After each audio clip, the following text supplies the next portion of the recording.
C'est tous les jours que nous voyons la fidélité du Seigneur. Il prend soin de nous et nous garde auprès de son cœur. Bienvenue à cette émission de joie qu'on appelle Wake Up. Vous y êtes habitués et nous bénissons le Seigneur pour être sur Lumière du Monde de télévision. Avec nos chroniqueurs, nous meublerons encore votre actualité. Et puis voilà, nous allons y aller tout doucement, petit à petit, avec la dévotion matinale, avec aussi l'invité du Wake Up, car nous n'oublions pas, c'est jeudi. Aujourd'hui, c'est jeudi. Et nous avons sur notre plateau le professeur Emeroua Ejikeme, inventeur, chercheur, professeur, et à qui nous disons bonjour déjà. Et bonjour. Puis, j'aime déjà, toutefois qu'il est habillé, ses tenues sont particulièrement recherchées. Merci, aujourd'hui je suis au Burkina Faso. Super. Et puis, pour nos amis du Burkina. Salutations à tous nos frères du Burkina Faso, à vous qui nous suivez. Puis pensez à ma tenue, on ne sait jamais. Après donc le professeur Emeroua, nous avons l'honneur et le plaisir de trouver et de retrouver, autant dire ces mots, le pasteur Désiré Yanké qui était depuis lors sur nos plateaux de Wake Up. Bonjour pasteur. Bonjour Madi, très content d'être avec vous. Oui, très heureux de vous retrouver, ça oui, c'est sûr. Voilà, nous avons pour rappel à dire que vous êtes pasteur associé à l'église Sainte-Julie de Aube Rive Sud, Oui. du côté de Montréal. Absolument. C'est cela. Eux aussi qui savent que je suis ici et qui vous bénissent et prient pour vous aussi. Amen. Amen. Et puis bon, si les frères du Canada nous suivent aussi, nous leur posons un petit coucou. Que l'Éternel vous bénisse. Bon matin. Voilà, bon matin, comme on le dit ici avec les chroniqueurs. C'est pourquoi Aristide a pris déjà la parole. Aristide, bonjour. Bon matin, Madi. Bon matin à nos amis. Bien sûr. Avec toi, on part toujours en voyage sans billet d'avion, pour détecter des actualités chrétiennes. Et là, on part où cette fois? Et cette fois-ci, nous serons en Turquie. Turquie, nous allons parler quand même un pays qui est majoritairement islamique, mais Jésus triomphe toujours. Nous allons parler, ne zappez pas. Et puis dans Le Saviez-vous, écoutez avec moi, on apprend toujours. Restez. Yeah. On apprend toujours de l'actualité chrétienne et puis on arrive quand même à insérer au milieu de nous quelques astuces de grand-mère avec la mère Trickbox. Bonjour Rebecca. Bonjour Madi. Comment tu vas?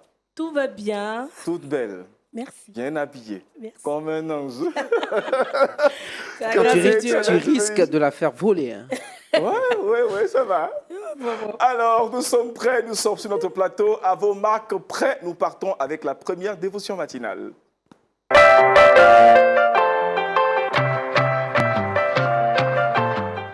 Ôtez la pierre, tel est le thème proposé par le pasteur Désiré Yanké. Oui, et ce matin, notre dévotion se trouve dans l'évangile de Jean, à partir du 11e chapitre, verset 38. Il est écrit comme ceci. On dit Jésus, frémissant de nouveau en lui-même, se rendit au sépulcre. C'était une grotte et une pierre était placée devant. Jésus dit, ôtez la pierre. Marthe, la sœur du mort, lui dit, Seigneur, il sent déjà, car il y a 4 jours qu'il est là. Jésus lui dit, ne t'ai-je pas dit que si tu crois, tu verras la gloire de Dieu. Et ils ôtèrent donc la pierre du lieu où était le mort, où le mort était couché. Jésus leva les yeux en haut et dit, Père, je te rends grâce de ce que tu m'as exaucé. Pour moi, je savais que tu m'exauces toujours, mais j'ai parlé à cause de la foule qui m'entoure, afin qu'ils croient que c'est toi qui m'as envoyé. Ayant dit cela, il cria d'une voix forte, Lazare, sors, et le mort sortit, les pieds et les mains liés de bandes et le visage enveloppé de linge. Jésus leur dit, déliez-le et laissez-le aller. Amen. Amen. Ici, on a vraiment un petit résumé de ce qui a pris place vraiment, en fait, au temps de Jésus, lorsqu'il était sur la terre, dans l'évangile de Jean, avec Lazare. Et c'est un des récits qui est très connu dans les Écritures et qui laisse de très grandes leçons qu'on peut vraiment puiser et explorer encore aujourd'hui pour nous qui sommes croyants ici. Et dans ce récit en question, il y a plusieurs choses que j'aimerais en fait toucher, mais une des choses qui est très intéressante à comprendre, l'évangile de Jean est écrit d'une façon bien particulière. Les miracles dans l'évangile de Jean sont présentés d'une façon très particulière. En fait, les miracles sont présentés comme étant des signes. Et dans les Écritures, Jésus a fait, dans l'évangile de Jean, il est indiqué comme ça que Jésus a fait énormément de miracles, que si nous devons tous les répertorier, et il n'y aurait pas assez de livres pour pouvoir contenir les miracles de Jésus. Mais dans l'évangile de Jean, il raconte 8 miracles, c'est que Jésus en a fait plus, qu'il intitule signes. Et derrière les différents signes miraculeux qu'il présente, il y a toujours une leçon qui est rattachée derrière cela. Il y a comme en fait une leçon que l'auteur de cet évangile-là veut enseigner au sujet de Jésus. Donc Jésus va prêcher par exemple en disant « Je suis la lumière du monde » et il ouvre les yeux des aveugles. Il va normalement dire « Je suis le pain de vie » et il va nourrir de foules, etc. Et dans l'évangile de Jean, en chapitre 11, il va enseigner en disant « Je suis la résurrection et la vie ». Et puis en retour, on lui annonce qu'un de ses amis est mort. Et son ami, en fait, s'appelle Lazare. Et au lieu de s'empresser pour pouvoir aller guérir Lazare, comme tel est le souhait des deux sœurs, Marthe et Marie, Jésus va prendre son temps. Il va prendre 2 jours supplémentaires. Et si vous lisez dans le chapitre 11, il prend 2 jours supplémentaires et puis il dit, mais maintenant, c'est le moment de pouvoir partir, aller visiter mon ami Lazare.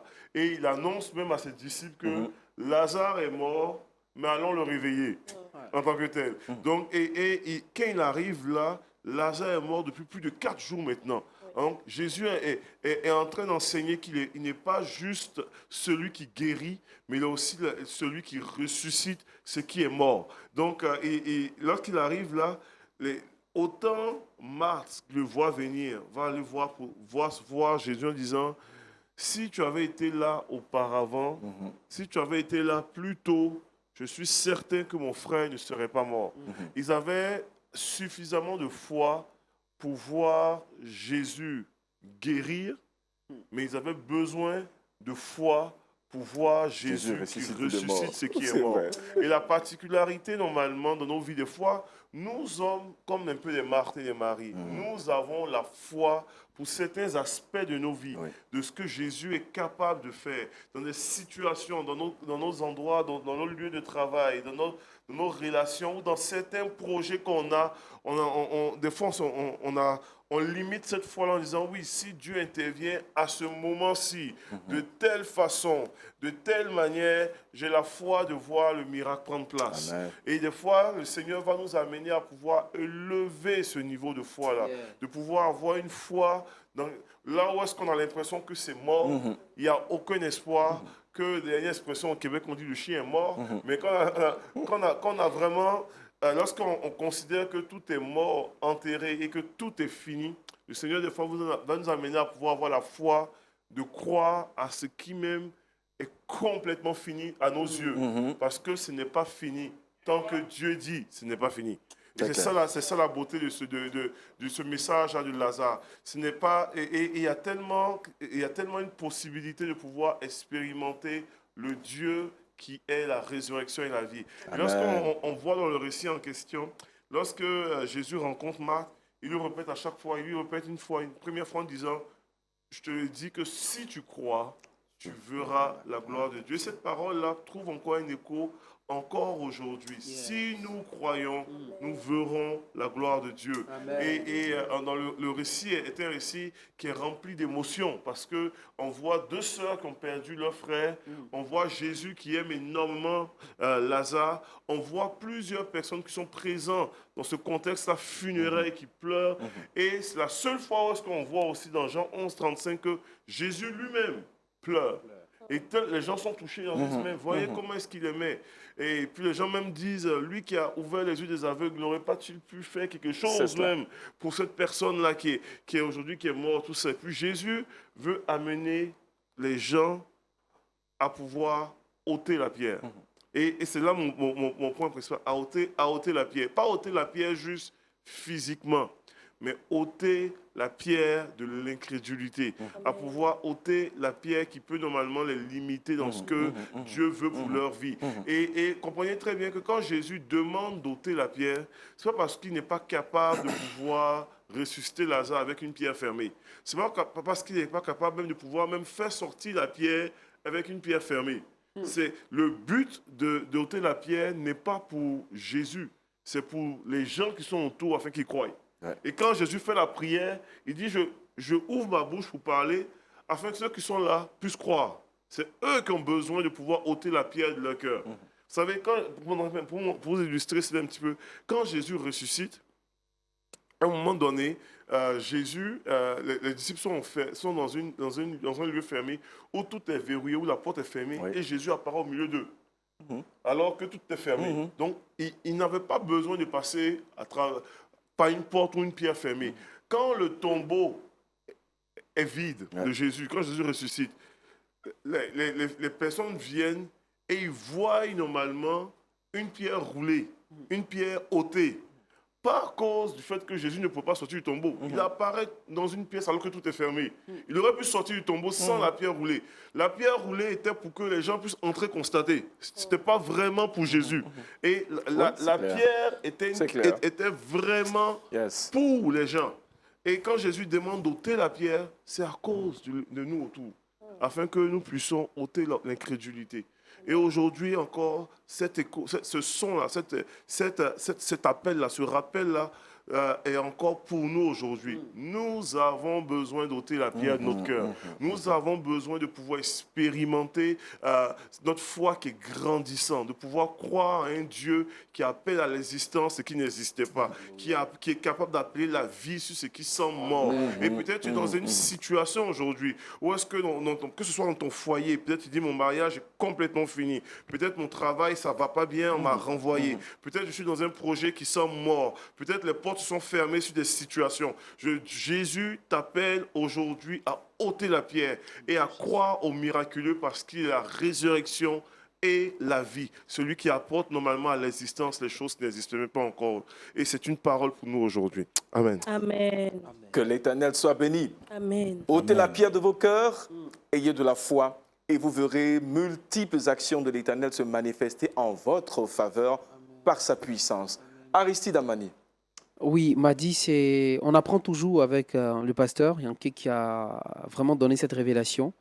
La pierre, au fait, n'était pas au devant du Seigneur un obstacle, une opposition ou bien une puissance au-delà de lui, mais pour le peuple de Dieu qui était là. Et c'est la prière même de Jésus me booste encore en ce qui concerne la foi. C'est-à-dire, il prie, il rend grâce à Dieu pour déjà l'exaucement. Et si on prie comme le Seigneur Jésus-Christ, on rend grâce à Dieu pour ce que nous n'avons pas encore de façon palpable, mais que nous avons déjà acquis par la foi. Je crois que ça va nous arriver et franchement, je scelle cette parole-là dans mon cœur. Amen, amen, amen, amen.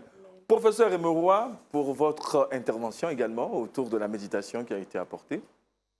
Ben, je vais dans le même sens que le Aristide. pasteur. Non, Que le pasteur. pasteur. D'accord. La pierre n'était pas pour Jésus, c'était pour le peuple. Et donc Jésus aurait pu ressusciter, et peut-être même que c'est ce qui s'est passé. Et lorsqu'il a été ressuscité, il a dû dire simplement un mot, Pierre, laisse le chemin, quitte-la. Et puis la pierre s'est mise de côté. C'est clair. Et puis, bon, tout le monde vient constater que Jésus est ressuscité. Voilà. Alléluia. Pasteur, voilà donc les différentes impressions qui ressortent de cette méditation.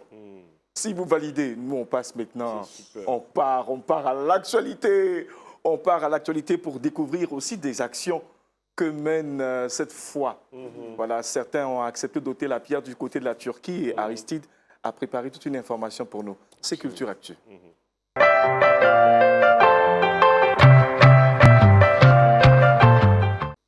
Aristide. Oui, Madi. Une télévision, une chaîne chrétienne télévisée créée en Turquie. Oui. Alors. Oui, la Turquie, c'est un pays qui s'étend de l'Europe de l'Est à l'Asie mineure. Quand on parle de l'Asie mineure, on fait allusion à un serviteur de Dieu qui a vraiment fait. Et puis quand même, je crois qu'en Turquie, quand même, les serviteurs de Dieu dans la Bible, ils ont peut-être passé un séjour. Oui. Aujourd'hui même, Antioche, la ville d'Antioche, en fait, c'est en Turquie, mais qui d'une autre appellation, Antakya. C'est ça. Voilà. Et Même aujourd'hui, Éphèse. voilà, Même Éphèse également, c'est un peuple qui est vraiment béni par le Seigneur Jésus-Christ. C'est vrai que c'est un pays qui est majoritairement musulman, mais Dieu aussi a un amour pour eux. C'est un pays de plus de 90 175 519 habitants. Et là-bas, le taux de chrétiens est vraiment très faible, 0,4%, mais Dieu se tient sur ce pourcentage de chrétiens pour glorifier son nom. Jamais cela n'a eu lieu. Aujourd'hui, on parle de Sat7 Turc. C'est le nom de la nouvelle chaîne de télévision chrétienne qui émet depuis déjà quelques temps en Turquie et qui touche aujourd'hui plus de 25 millions de cette population. Et des témoignages sont rendus. Nous avons des émissions, des temps de prière, des temps de louange et d'adoration en turc. C'est dans leur propre langue. Nous avons, comme ici à LMTV, nous avons des temps de prédication, comme Méditons ensemble, adorons Dieu. Il y a des temps de prière, non seulement qui bénit encore les frères et les sœurs. Donc aujourd'hui, cette télévision chrétienne est née, elle émet et elle bénit encore de peuple, elle bénit encore des personnes. C'est vrai que la Turquie fait partie des 76 pays où les chrétiens sont les plus persécutés, mais nous n'ignorons pas aussi la puissance de Dieu qui agit à travers ce faible taux de chrétiens. Nous croyons que d'ici quelques temps, ce taux de chrétienté va s'accroître et Jésus sera encore glorifié. Donc voici un peu l'information. Une nouvelle chaîne de télévision chrétienne en plein pays où c'est majoritairement musulman. Yes. Ça augure d'un réveil spirituel, Oui, pasteur. absolument, absolument. C'est très. Je ne savais pas ça. C'est une très bonne nouvelle. J'ai déjà eu l'occasion de visiter la Turquie moi-même personnellement et de pouvoir. Je n'avais pas connaissance d'une chaîne chrétienne existante là. Et c'est intéressant. Rappelle-moi déjà le nom de la chaîne, s'il te plaît. Sat7 Turc. Sat7 Turc. Au cas où vous retournez en Turquie. Oui, pourquoi pas. Sat7 Turc. Oui. Bon, d'accord. Donc, Sat, c'est S-A-T-7. Ah ouais, Sat7 Turc. Yeah, super. Vous aimez la Turquie?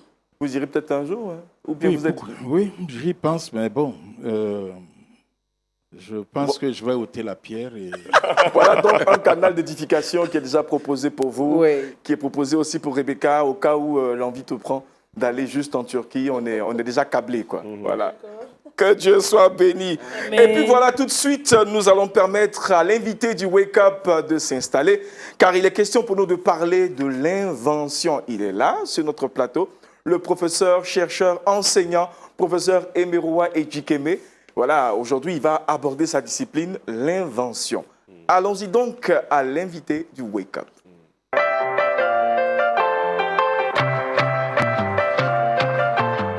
On est tenté de savoir ce que c'est que l'invention, professeur. Je précise que je suis inventeur, membre de la Fédération ivoirienne des inventeurs, la FEDINCI. Yeah, amen. J'ai décidé de parler aujourd'hui de l'invention parce que beaucoup de personnes sont capables d'inventer, mais elles ne savent pas ce que c'est que l'invention. Et ne savent même pas comment faire pour devenir un inventeur. Et donc, je me dis, on va partir d'un verset biblique. Exode chapitre 36, versets 1 à 2. Betsaleel, Oholiab, je lis, et tous les artisans en qui l'Éternel a mis l'habileté et l'intelligence pour savoir faire ces travaux réaliseront les objets destinés au service du sanctuaire et en se conformant à tous les commandements de l'Éternel. Moïse appela Betsaleel, Oholiab et tous les artisans dans l'esprit desquels l'Éternel avait mis de l'habileté. Je vais m'arrêter là. OK? Ça nous amène à comprendre que Dieu a des personnes à qui, ou dirais-je, en qui il a mis de l'habileté. Alors, s'il y a des personnes en qui il a mis de l'habileté, il faut peut-être aller les chercher. Et comment les découvrir? Il faut savoir ce que c'est que l'invention. Ouais. Alors, l'invention, on nous dit que l'invention... Non, l'inventeur, plutôt, on parlera de l'invention après. L'inventeur, c'est une personne qui, par son ingéniosité, invente, imagine, crée quelque chose d'original. Un inventeur est une personne qui invente, c'est-à-dire qui est la première à avoir l'idée d'un nouvel objet, d'un nouveau produit, d'un nouveau processus, d'un nouveau concept ou d'une nouvelle technique. OK? L'inventeur est à distinguer de l'entrepreneur et de l'innovateur. Alors, l'inventeur, donc, c'est vous et moi. Mais capable de regarder autour de nous et puis de dire, on peut faire autrement. Yeah. On peut faire autrement. Est-ce qu'on ne peut pas faire ce que nous faisons là autrement? La dernière fois que je faisais le cours sur l'invention aux étudiants de Master 2, je leur ai dit, je faisais donc un séminaire avec eux, je leur ai dit, la sauce arachide qui est une sauce bien connue en Côte d'Ivoire, par ces temps qui courent, où c'est difficile même d'acheter de la viande pour mettre dans sa sauce. Un jour, ma femme est allée chez une amie et qui a fait une très bonne sauce qui sentait très bien. Elle lui a dit, écoute, tu peux m'en donner, je vais partir avec. Et au moment de servir, la bonne dame lui sert la sauce et lui dit, il y a juste un morceau de peau de bœuf qu'on appelle glo. En Côte C'est d'Ivoire. réservé à mon mari. Je te donne la sauce, mais je ne peux pas te donner de viande. Dans ce contexte où la vie est devenue chère, chacun de nous doit réfléchir à la possibilité de solutions alternatives. Alors j'ai dit aux étudiants, Ça rentre dans le cadre de l'invention, tout ça? oui, j'ai dit aux étudiants, aujourd'hui la situation est difficile. Mais et si on t'invitait à faire une sauce arachide? Une sauce arachide comme d'habitude. Mais les moyens manquants, tu ne peux pas acheter de la viande. Mais si tu mettais des grains de noix de cajou, des grains de noix de cajou à l'intérieur de ta sauce, et quand on va manger la sauce, on va sentir qu'il y a des phénocristaux à l'intérieur de la sauce. Et quand on va les mâcher, ce n'est qu'en ce moment que la personne se rendra compte qu'elle n'est pas en train de manger de la viande, mais un substitut de la viande. Ce serait une sauce originale. Et elle peut aller déposer un brevet parce qu'elle aura fait une sauce arachide à la noix de cajou. Waouh. D'où vient l'idée? L'idée vient juste du fait que la personne a observé autour d'elle. Elle constate que la situation est difficile. Et quand on fait une sauce, et j'ai pris l'exemple de la sauce arachide, c'est une sauce qui est comme une pâte, ok, dans laquelle on recherche la viande qui apparaît comme un morceau d'une certaine dimension. Et s'il n'y a pas les moyens de l'acheter, et qu'on peut s'offrir un petit sachet de noix de cajou, on aura résolu le problème. Tous ceux qui le mangeront auront l'impression d'avoir quelque chose dans la sauce. Et la bonne dame a dit à ma femme, il n'y a rien dans la sauce, sauf un morceau de bleu qui est réservé au chef de la famille. Alors donc, nous voulons encourager nos frères et sœurs à savoir que comme Betsaleel, comme Oliab, Dieu a mis en nous des habiletés, des potentiels que nous n'avons qu'à valoriser.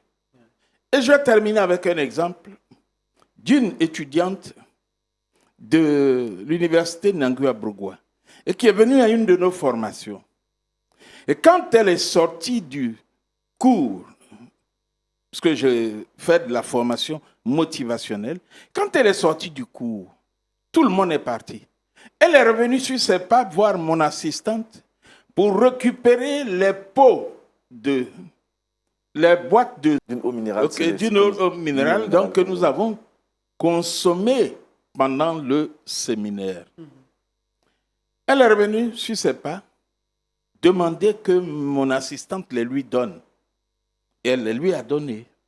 Mais elle s'est posé la question de savoir qu'est-ce que la demoiselle va faire avec ces pots d'eau minérale.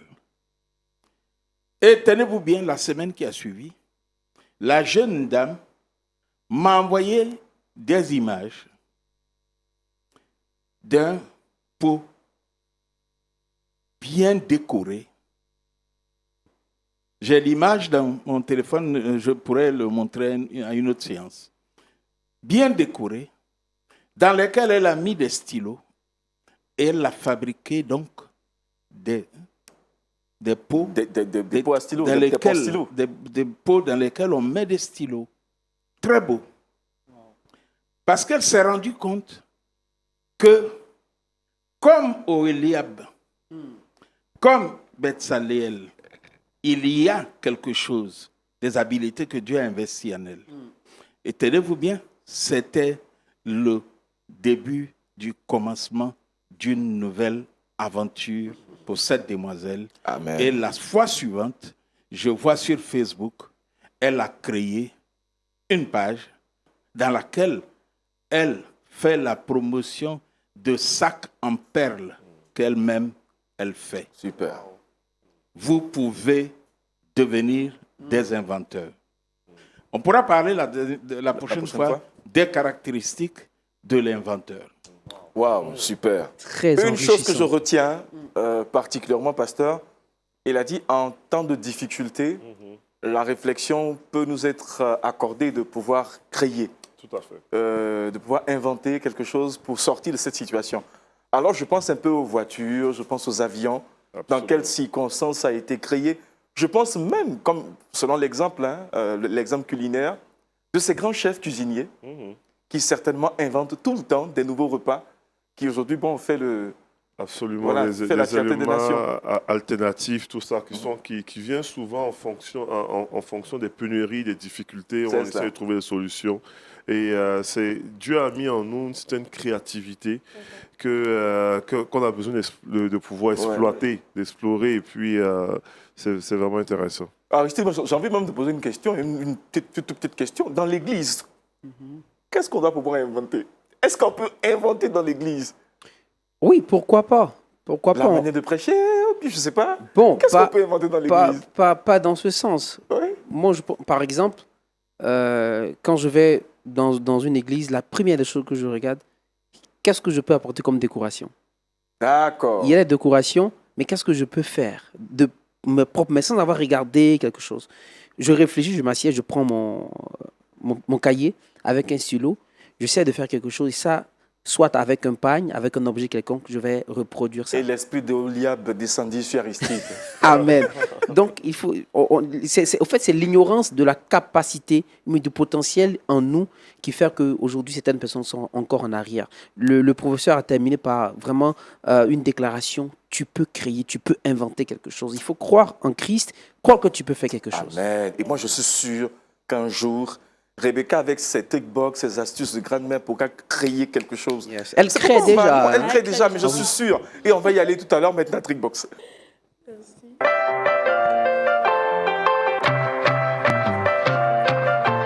Aujourd'hui, Rebecca nous propose des boissons pour faire baisser la tension quand elle est élevée.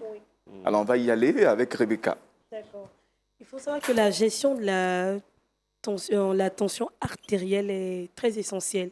Hormis le fait de bien manger, bien se reposer, c'est aussi bien de pouvoir consommer des boissons qu'on a sous la main qui pourront nous aider à faire baisser la tension artérielle. C'est Vous clair. pourrez utiliser le thé vert qui se vend dans les grandes surfaces. Voilà, il faut savoir que le thé vert du mois a des propriétés anti-inflammatoires qui aident contre le stress, mais aussi qui aident contre la tension artérielle. Voilà, quand la tension est très élevée, vous pourrez consommer le thé vert à chaud le matin Oui. ou le soir après avoir bien mangé. Mais il ne faut pas aussi sucer. Voilà, il ne faut pas le sucer. Vous pourrez aussi faire une infusion de gingembre. Le couper en petits dés, Mhm. le mettre dans une tasse d'eau chaude, laisser infuser, filtrer et ajouter juste une cuillère à café de miel pour adoucir le ton de piquant et tout. Vous pourrez aussi en dernier lieu boire le thé d'hibiscus qu'on appelle ici bissap, feuille de Oui. bissap, voilà. Dans une tasse d'eau chaude, vous mettez une quantité qui vous sied, vous laissez infuser, vous filtrez et aussi vous ajoutez juste un peu de miel ou du sucre. Ça vous fera du bien. Pour ceux qui ont la tension élevée, vous pourrez utiliser ces 3 astuces. On les prend les matins, les soirs? Oui, les matins, le soir, c'est bien même de le prendre le matin à C'est jeun. digeste, oui. Voilà, c'est très digeste et bien de le prendre le matin. Voilà. N'oublions pas aussi, hein, après ces astuces, au fait, c'est pour prévenir ou bien pour Voilà. peut-être ralentir. Mais Après il quoi faut aller voir un médecin. Voilà, voilà. Et s'il y a lieu de vous mettre sur des médicaments, il faut le faire. Voilà. Le thé vert, le gingembre. Le Et on bissap. termine avec les fleurs Hibiscus, ouais. d'hibiscus, Hibiscus, qu'on oui. appelle communément ici bissap Bissap. en Côte d'Ivoire. Oui. Qu'est-ce qui vous intéresserait de faire, pasteur? Moi, je suis un très grand amateur de thé vert. J'aime Ah, beaucoup le thé vert Super. au citron. C'est quelque chose Voilà. que je prends régulièrement. Ouais, je comprends pourquoi le pasteur est toujours en forme. Surtout après, Professeur. après le ministère. Je t'ai dit, si Pasteur. tu laisses l'astuce là au professeur Emeroua, il va t'inventer quelque chose pour mettre l'argent dedans. Oui, il est très fort. Ben, j'inventerai alors le cocktail des 3. Mais tu vois, je t'ai dit. On vous l'avait dit. Je t'ai hein. dit, je t'ai dit. Oh. Rebecca, prière de voir le professeur Emeroua Oui, juste après, après oui. qu'on inbox. Allez, donc, nous sommes heureux pour Oui. cette astuce qui a été communiquée par Rebecca. En tout cas, pour ma part, j'ai pris ce qu'il faut pour pouvoir faire baisser aussi la tension parce Oui, que c'est important. là, je ne nous attends pas. Hein. Voilà, ça crée N'oublions beaucoup pas de soucis. d'ajouter le sport aussi. Hein. C'est cela. Voilà, et puis après l'astuce de Rebecca, nous partons sur la dernière ligne droite de notre matinale ce matin pour aller découvrir encore des choses nouvelles, des choses importantes qui vont encore meubler notre esprit et nous permettre d'être intellectuellement assis dans la foi. Parlons donc de la ville de Cana.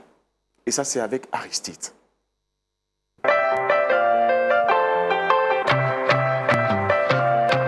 Que devons-nous savoir de la ville, ou bien du quartier, ou bien de la commune de Cana? Voilà. Cana, c'est une petite localité hein, de Galilée. En fait, Ah, Cana super. veut dire en français, parce que Cana, c'est en hébreu. Cana veut dire en français roseau. Roseau, donc la signification. Sa localisation reste un peu incertaine parce que pour d'autres, elle est placée à 14 km au nord de Nazareth, entre Kirbé et Cana, dont l'environnement est peut-être marécageux. Donc, il y a encore des recherches qui se font par rapport à cela. Il faut rappeler aussi que Cana est le lieu où le Seigneur Jésus-Christ a fait le premier voilà, des miracles. Le pasteur, tout à l'heure, dans la prédication, a parlé du miracle. Le temps qui est quand même important parce que lorsque Marie est allée vers lui pour lui dire les gens ont besoin de trucs, il leur a dit ben, c'est pas encore mon temps. Oui. Donc le premier miracle pour dire qu'il faut croire que même si c'est fini, pour Christ, c'est encore possible. Oui. Donc, relativement, quand le pasteur a donné ses derniers mots, il dit waouh, le Seigneur, il est merveilleux. Donc, il faut toujours croire, le miracle est possible. Donc, pour revenir un peu succinctivement sur ce que j'ai dit, Cana veut dire en français roseau, parce qu'on parle du miracle de Cana, noce de Cana. Voilà. Donc, Cana, ce n'est pas un nom, mais c'est une localité, une petite localité dans le de Galilée. Pasteur, c'est sous votre regard qu'il a pris soin de décortiquer, de nous faire apprendre tout cela. C'est très bien ça. Merci, C'est pasteur. vraiment très bien en tant que tel. Et puis à Cana aussi, on va créer des choses là-bas certainement avec le professeur. Oui. Il y aura tout de quoi créer quelque chose à Cana. Si on pilait le foutou là-bas, Oh, mais on il faut serait- découvrir ça. Il faut il découvrir se- ça là-bas. Ils seraient venus, les gens de Cana nous auraient appelés pour leur montrer que pour éviter le bruit et la vibration, nous avons inventé un support sur lequel on dépose le mortier. Puis quand on pile, on a absorbé tout le bruit, Waouh. sauf celui du contact du mortier et du pilon. Et ça fait l'objet d'un brevet. Et Wow. puis si vous êtes dans un immeuble, ça évite la transmission de la vibration, Vibration. parce que le support absorbe cette vibration. Et pour un témoignage, suite à une émission ici de Wake Up, Oui, oui.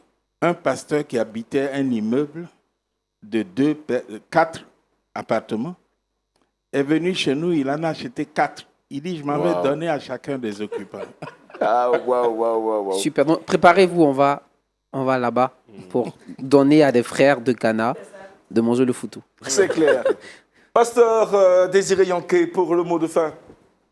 Pour le mot de fin, c'est vraiment en fait vous inviter à croire au-delà même de tout ce qui ressemble à une impossibilité, à croire au-delà même de ce qui pour vous semble mort, semble fini, à croire et à faire confiance que nous servons le Dieu de résurrection et de vie.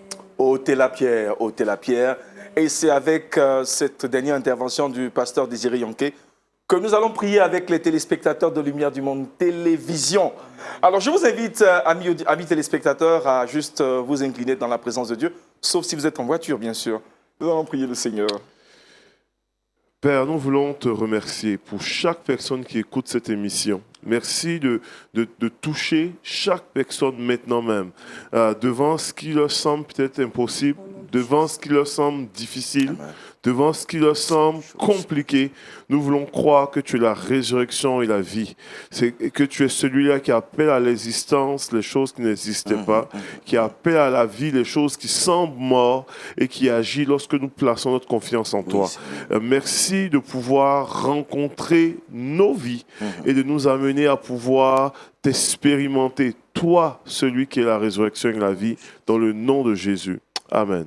Amen. Amen. Amen. Verset boussole avec Rebecca. Nous sommes dans Jean chapitre 11, verset 39.